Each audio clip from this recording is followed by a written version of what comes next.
So now on the GMAT, we have seen how critical reasoning, assumption-based questions are tested. We will look at some common traps that GMAT may set for you on critical reasoning assumption questions. There are 5 specific traps that we have seen that gets repeated in a majority of the questions. So let's see what these 5 traps are. The 5 common traps in GMAT CR: causality versus correlation, comparison, statistics, harm benefit, and language shift.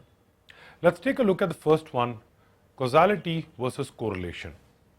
These are questions where you have a cause and effect pattern shown in the question. So X will cause Y or X is caused by Y. Let's take an example over here. The example is the bell goes off whenever the teacher comes into the class. What would be the cause over here? The cause would be the teacher coming in, and the effect would be the bell going off. So if I were to create this into a X and Y format, I would essentially have this. I would say the teacher came in, the teacher comes in, and Y would be the bell goes off. Sounds simple? One thing on the GMAT is that you notice this causality. You notice what is causing what to happen. Once you are able to establish the pattern, here is a very crucial thing as far as assumptions are concerned on the GMAT. The lack of a negative is constituted as a positive, or we are looking at building the bond. Anything that breaks the bond is something that will be a flaw. Any assumption would tell you how that bond will not be broken. Sounds a little confusing? Let me give an example and show it to you. Now let's say that there is another example, there is another reason why the bell could go off, and let's say that reason is electronic, let's say alarm system. So the moment you have an electronic alarm system, what you're really saying is that it's not the teacher who comes in which is causing the bell to go off, but an electronic alarm system that is causing the bell to go off. What do? I say this does not happen. What is this? This is nothing but an alternate cause. So an alternate cause does not happen is enough to strengthen my bond that it is indeed X which causes Y to happen. If you think about it, we have been doing it right from childhood, right? So you did not do the homework on time. So what you did was you went and you gave an excuse. So what is the excuse? Excuse is nothing but an alternate reason. So the actual reason that the teacher would assume to be true would be that you were lazy or that you are not serious about studies, but the alternate reason that you want to present her is, well, the power went off, or the cat ate the homework, or whatever else excuse that you could think of creatively at that point, right? So anything that is an alternate reason will break my bond. What I'm saying is that alternate reason does not happen. That is good enough for me to have a valid assumption, because alternate cause not happening will actually end up strengthening my original cause and effect pattern. Let's take another reason or another way by which we could actually have an assumption. What if I were to tell you that the bell going off is what actually causes the teacher to come into the class? So it is not that the teacher comes in because the bell goes off, but the bell goes off, hence the teacher comes in. Both of them are happening simultaneously, giving you the impact or the illusion that X causes Y, but it's actually Y causes X. What it would do, it would weaken this bond. Hence, what we need to say, this pattern of a reverse cause does not happen. This again would help strengthen your bond. So if I say this does not happen, it again strengthens my bond that indeed X is what is causing Y to happen. One example that I can think of is a OG question where the question said, married people with different sleeping cycles ended up arguing more. right? So on X, or the cause is different sleeping cycles, and Y, the result was arguments. And the question said, which of the following is an assumption? The right answer choice was, because they are arguing more, they are not having different sleeping patterns, right? So what you're doing is you are giving a reverse causation. If they had arguments and that is why they chose different sleeping patterns, wouldn't it break my argument that it's sleeping patterns that is causing their arguments? It would. So the correct answer option correctly negated it. It said, because they are arguing, they are not having different sleeping cycles, which means it is different sleeping cycles which cause them to argue more. So that's an example of a reverse causation. Let's look at the third way in which this association between X and Y could potentially be broken. This would be correlation. Correlation is that one event, right?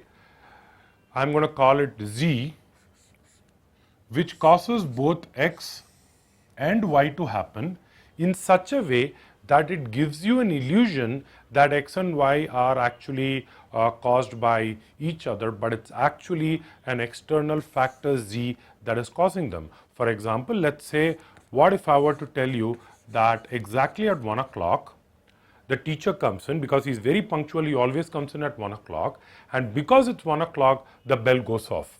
Hence, it is not the teacher coming in that causes the bell to go off, nor is it the bell going off that is causing the teacher to come in. It is actually 1 o'clock which is making both of them happen together. Right? So in some sense, if you think about it, there are a lot of causation and correlation patterns that work in real life as well. Right? So on the GMAT, whenever you see X causing Y to happen, you just need to step back and you need to ask yourself, what else could work here? Right? Remember, we are challenging the link. But when we are challenging the link, we are looking at what could break the link so that we can negate it and have our correct assumption. That's really how we need to look at the causation type questions. Let's take one question and let's try solving that question to understand how this really works on the GMAT. So take the next question. So look at this question and you can hit the pause screen, and then we'll get on to solving this question at the end of when you're done. You can hit the play button. So now let's try to see what could be the main conclusion over here. So if you say indicates that was on average considerably slacker in enforcing between 86 and 90 than it was before. So you are saying that the decrease indicates the decrease in the violations or the decrease in citations, correct? So what you're saying is decrease in citation,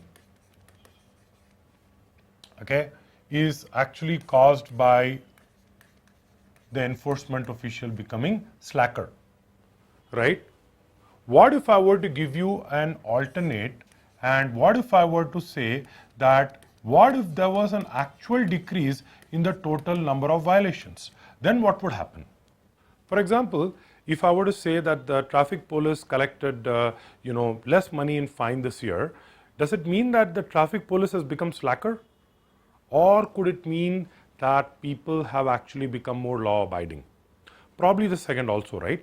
So now in order for me to say that no, it is the traffic police which have become more slacked, I will have to say people are not more law abiding.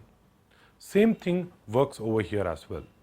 So what I'm going to do is I'm going to say, well, it is not because of fewer violations, but it is because they have become more slack. Because I'm rejecting any answer option that causes fewer violations, if you see answer option C for Charlie becomes our right answer choice because it says the decrease in the number of citations was not caused by a decrease in companies' violations. If it were to be caused, then what will happen? Then you would end up having an alternate reason which would weaken our original cause and effect. What are the problems with the other answer options? Answer option A talks about minor violations, which we cannot comment on. Answer option B says why it was changed, and it says it was changed with in response to political pressure. doesn't matter if it was changed in response to political pressure or change in GMAT patterns, for all that you know, doesn't matter. The other thing over here is, what is the meaning of the word changed? Become more strict, become more lax? We do not know, right? Just the word changed by itself does not tell us anything. So A goes off, B goes off. Answer option D says federal office should not issue. It is almost like they are being given a mandate that they should not issue more than an average of 8 violations, not because they are becoming more slack. So in some sense it weakens it. So answer option D goes off, and answer option E talks about before 1981, that also goes off. So you saw how we got to our right answer option C merely by noticing what is the cause and effect pattern. That is exactly what you need to remember when you look at cause and effect questions on the GMAT. We will look at some more examples, we will look at some more terms that are used in cause and effect questions. So let's consider a few more options. So what if we are given X causes Y to happen? Let's look at all the various forms. So if X has happened, Y will definitely happen. So if I were to give you an example, let us say that if X were to be, it rained today, and Y is, let's say, rains cause traffic jams, right? So what we are saying here is that if it rains, there will be a traffic jam. You are given information that it has rained. What will I know? Has definitely happened. Definitely there is a traffic jam today, correct? This is very clear. Now let's look at one more option or one more scenario. What if I were to say that traffic jam has happened today? X may or may not have happened, or in other words, because there is a traffic jam, not necessary that it is rained. So essentially rains can cause traffic jams, but not necessary that if it's traffic jam it has to be caused only by rain. What if it had been caused by, let's say, VIP movement, or let's say it is caused by some civic work happening on the road, right? So those are other reasons why traffic jam could have happened. So if there is traffic jam that has happened, I cannot necessarily say that it has rained today. But if I am told that the traffic jam has not happened, then definitely it has not rained. Think about it. If there is no traffic jam, correct, that means 100% there has been no rains. Just think about it and you'll realize that it's really no other way that you can say this. 100% there has been no rains if there are no traffic jams. Here are some terms that we will use in order to understand this question better. So in case X or A causes B is the cause and effect, it can be written in the following ways, right? So you can just have a look at it. Just be a little careful about the passive construction. B is caused by A, or B is produced by A, or B is determined by A. Many times GMAT uses this also as a trick to test you. So that was pretty much the first trap that GMAT sets for you, and I hope you have a very clear understanding of how it works. We also looked at it in one question. We'll be seeing the same thing getting repeated in multiple questions. So as you solve more and more questions, you will get more confident, so don't worry about it, right? Let's take the second thing, which is what happens when there is two things and they are being compared. Just because two things are similar does not mean they will act in the same way. Let me give you an example. Bangalore, like Mumbai, is growing as a metropolis partly due to the influx of immigrants from outside. Hence, just as it happened in Mumbai in the 1950s and 60s, public hygiene will be Bangalore's biggest challenge in years to come. So what do you think? Do you think that this argument is logical? Do you think this argument is valid? Do you think there are some issues? I want you to just think about it. You'll realize that, well, not really, right? I mean, you cannot compare two cities. You cannot say Bombay is similar to Bangalore. You cannot say 50s, similar to 2014. You cannot say things such as even the kind of workers who came in the 50s and 60s, very different from the knowledge workers who probably come to Bangalore.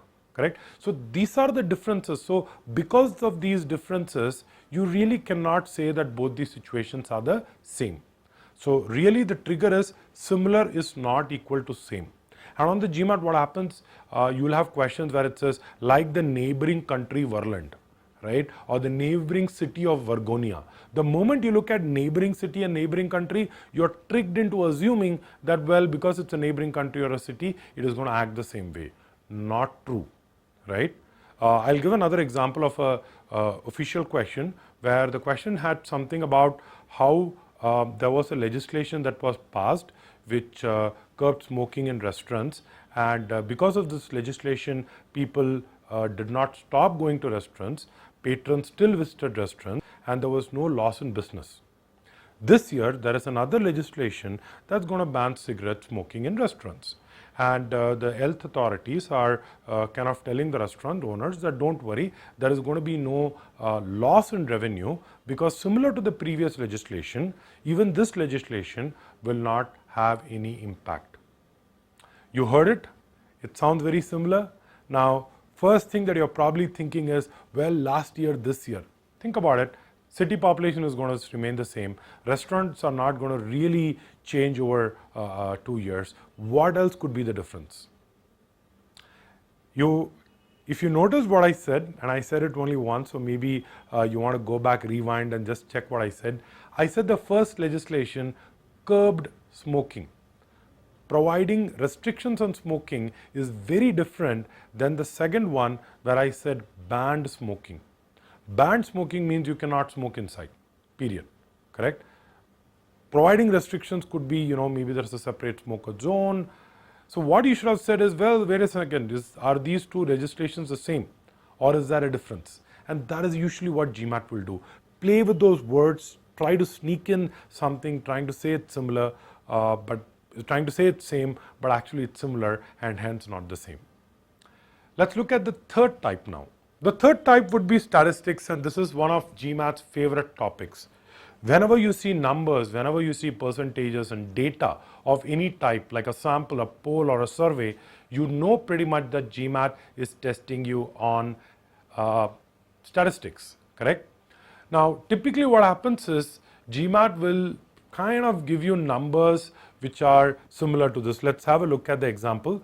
People in urban areas are eating more junk food, classified as burgers, cola, and pizza these days, because from 2001 to 2009, the average household spend on such junk food has increased from 5% to 12%.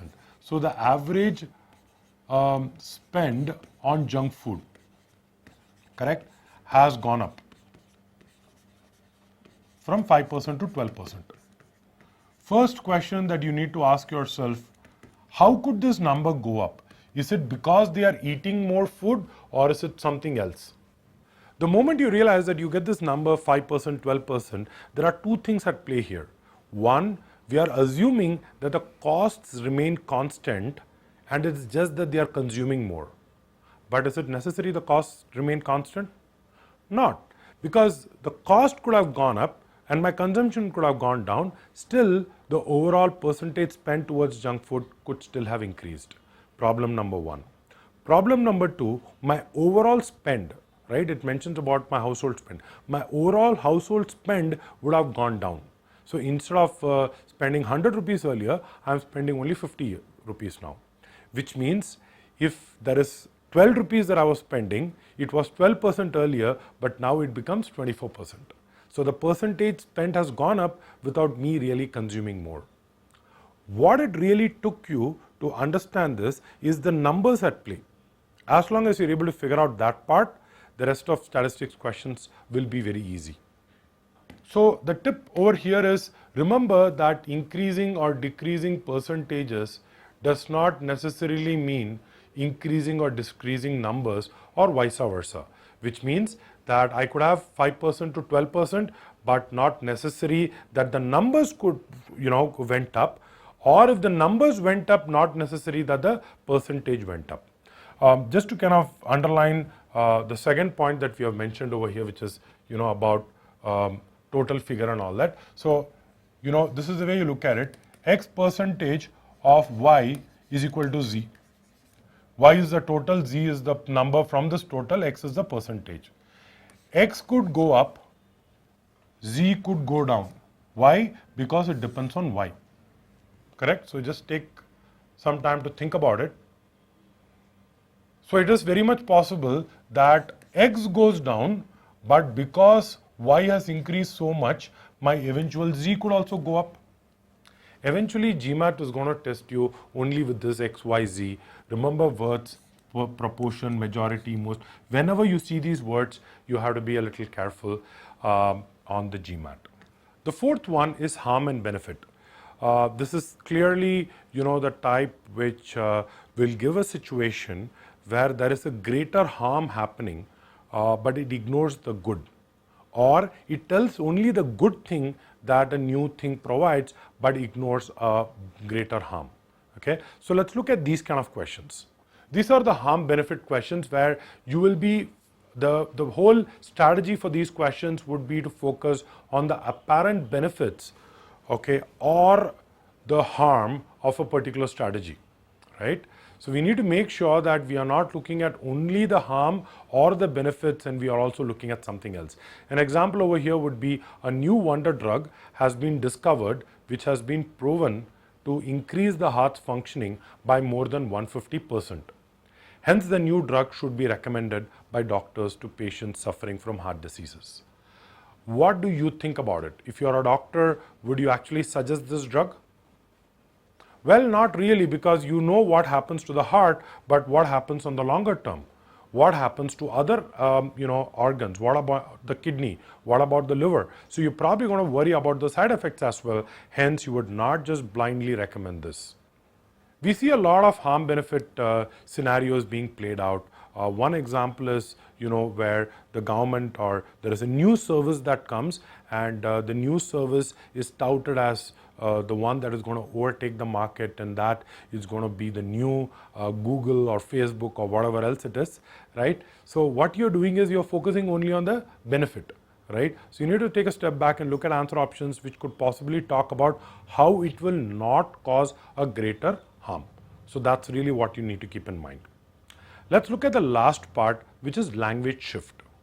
What happens in language shift is GMAT uses words, terms, something, and it just kind of confuses you by using a different word. Let's look at this example. These fans are certainly the best in class because they are tested by the highest fan certifying authority in the world, International Institute of Fans.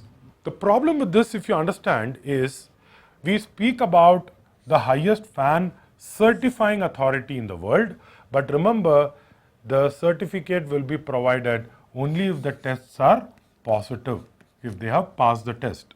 So if you ended up assuming that just because they are tested, they are certified, then GMAT probably took you on the wrong path.